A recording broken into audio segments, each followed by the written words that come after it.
Hi everybody, I am going to be reflecting on week 6 discussion, disorder application.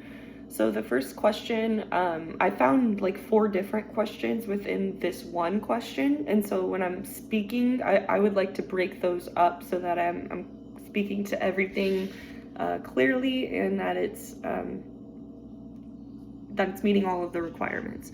So the first question here says, how might a family's response to a member with somatic symptom disorder shape the individual's experience of their symptoms? So somatic symptom disorder is a fear of somatic symptoms coupled with somatic symptoms themselves. So this can be one, or it could be several somatic symptoms. And in the event that we have a family that is dismissive of those somatic symptoms or that fear, it could send the message to that person that their somatic symptoms are, not real, or that the person, it should be responding less than, or that the symptoms are like not that bad, and the person should just like get over it, or they're not tough enough, or those types of like stereotypes could come out in the event that a family is like incredibly dismissive of not just this disorder, but any disorder. But particularly if a family is saying, somebody's stomach isn't hurting, and like trying to encourage them to eat, I mean, that could lead to maladaptive eating habits. So there's significant implications on dismissive behavior, a dismissive response to this disorder. In the event that the family is not dismissive of the somatic symptom disorder and is like consumed or exasperates these symptoms, that could be harmful on the somatic symptoms experience, or that could be harmful for that person's experience of the somatic symptoms. It could increase the symptoms. We all know that if we're thinking about our symptoms too much, or we're reminded of the symptoms too much, that could increase the severity, or even just the fear itself. Because if there's somebody that's really worried about your symptoms coming up all the time, they could instill a fear that you may, or greater fear that you may have not had originally. So that would be the family's, the implications of the family's response to the somatic symptom disorder.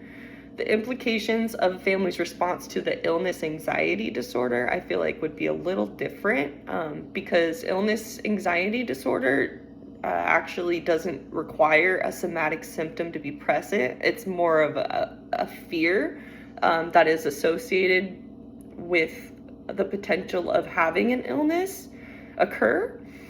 And that fear can have significant implications on that person's psychological functioning.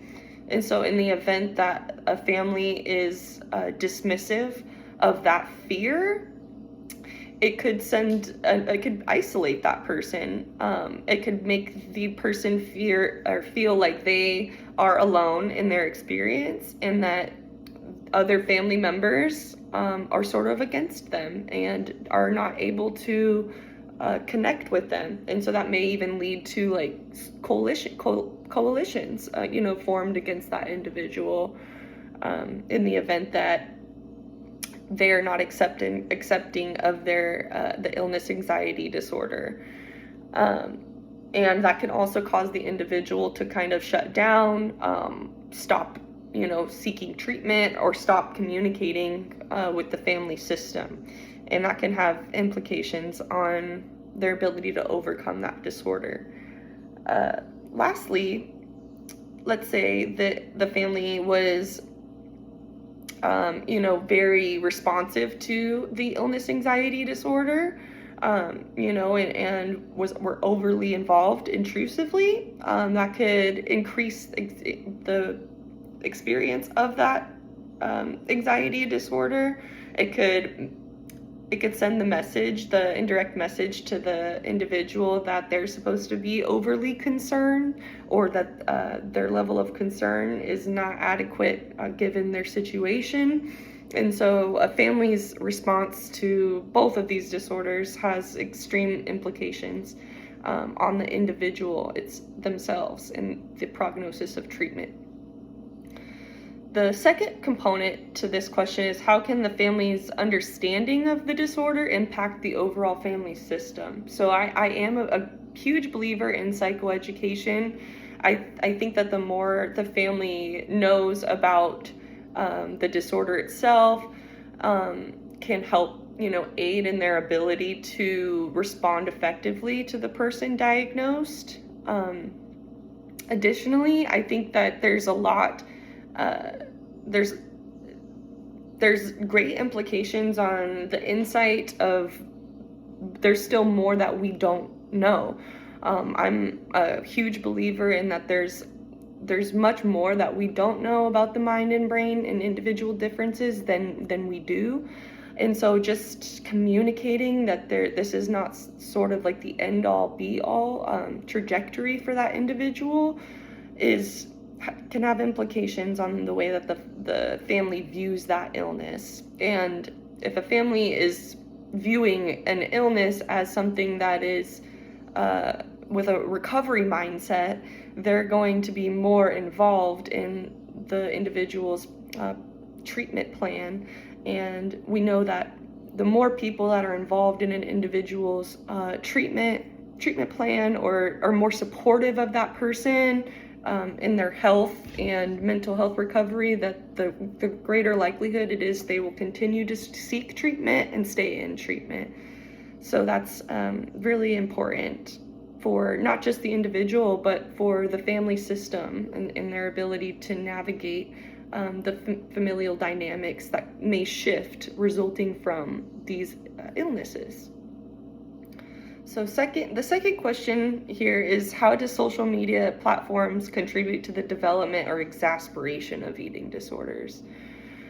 So that there's another piece to that question, but I'll stop there. So social media platforms significantly contribute to the development or exasperation of eating disorders.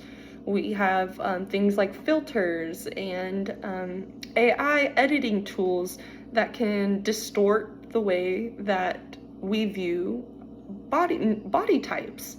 And this can lead to an unrealistic expectation of ideal body weight standards. And that can be harmful if somebody has like an unachievable expectation in their mind. They may go to greater lengths to achieve that without understanding that things like genetics, biology, and additional factors, hormonal factors, they all contribute to the body image.